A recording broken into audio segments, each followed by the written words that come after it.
Can I ask you a slightly controversial question? What? Ask? No, in the sense that, I always wondered with Khalid, I'm trying to remember back when I was a young man, when he went from critic to writing a script or making a film, then, that whole thing sort of changes. Are you the critic or are you the filmmaker? So you've also written some scripts and been in a couple of films. One of my scripts is hopefully going to start production soon. Right. So you think that gives you like, you lose the right then to be a critic?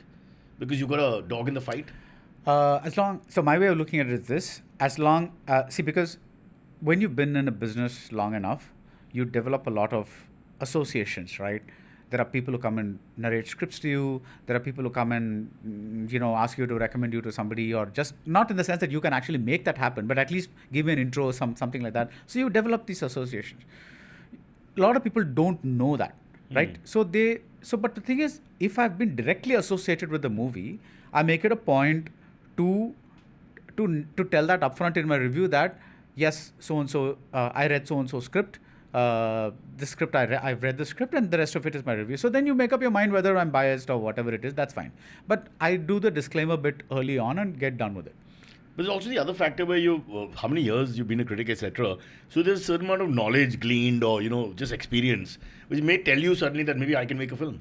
Because, I can see what's going right and wrong. I think by practice. I think I can write a film. I don't know if I can make a film, because making a film is a very large, logistical, coordinated process, right? Yeah. It's like, and it requires a certain kind of brain. Be a general.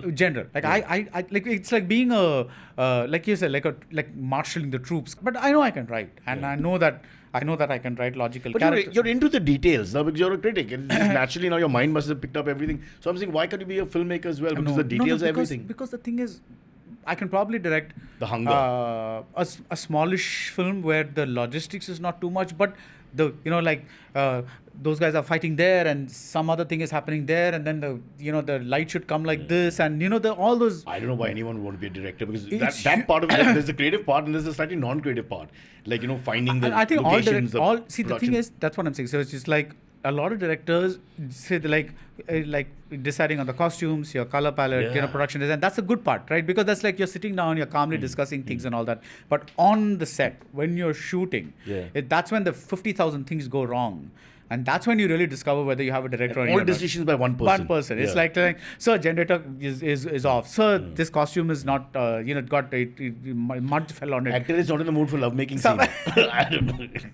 Cyrus, don't go there, yeah? Bro, it can happen. Come on. It's just like... It's great for someone from outside, but if you're doing this job every day, a lot of people are like, mujhe nahi karna hai. Like, we don't want to talk about lovemaking the rest of the show. Or maybe we do, I don't know. What the hell? No makeup, no lovemaking. What kind of show is this, man? You're a real critic. Yeah, I'm this is like, I follow the Indian censor board. I don't want lovemaking, yeah.